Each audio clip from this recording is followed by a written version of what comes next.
In this video, we want to try to discover what day of the week a certain date happened on. If you notice, I have this order date and the required date and the ship date, and I want to find out what day of the week was this ordered on. Okay, so I'm going to scroll over. Actually, before I scroll over, I'm going to freeze the screen so that column A, B, and C will still be on the screen as I scroll over. So what you do is you do view and then freeze panes. We should have another video that talks about this, but I'm just going to do view and then freeze panes. And notice how there's almost a crosshair where my cell is. And then if I scroll over, you'll see everything to the left of that cell is now frozen. And if I scroll down, everything below that cell is also, or everything above that cell is also frozen. So it's just a kind of a way to keep things on the screen. Notice how A, B, and C are on the screen no matter how far I go over. But anyway, let's come back to calculating the day of the week.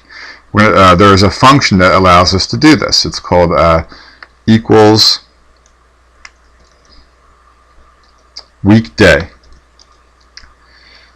Open parentheses. It's looking for a day of the week, or it's looking for a date.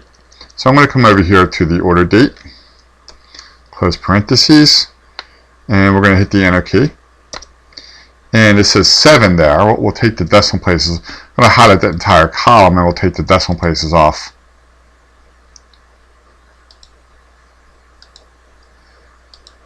Like that. And we'll copy that all the way down. So notice how we have numbers from 1 through 7. We really want to see the day name. So look for a video that's called VLOOKUP, and we're going to translate the number to the actual day name. But in this case, we use a function that's called weekday equals weekday open parentheses C2 close parentheses.